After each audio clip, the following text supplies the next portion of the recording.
ఉదయం పూట పండ్లు తింటే పైత్యం చేస్తాయని చాలామంది పెద్దలు అంటారు. అది మనకు అలవాటైపోయి ఈ రోజుల్లో చాలామంది పండ్లు ఉదయం తినటానికి కూడా ఆలోచిస్తూ ఉంటారు. ఇది మాత్రం తప్పు. ఎందుకు అంటే ఉదయం పూట అల్పాహారంగా రకరకాల టిఫిన్స్ ఏవో తయారు చేసి ఉంచుతారు ఇంట్లో.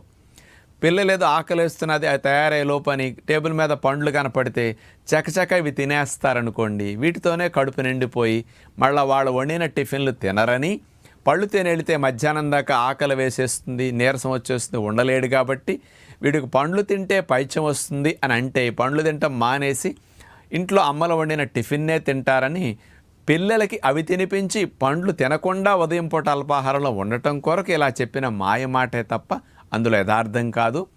పండ్లు ఉదయం కానీ మధ్యాహ్నం కానీ సాయంకాలం కానీ ఏ పూట తిన్నా ఆరోగ్యానికి మంచిదే తప్ప అవి పైత్యం చేయవు, హాని కలిగించవు. అందరూ ఉదయం తినొచ్చు.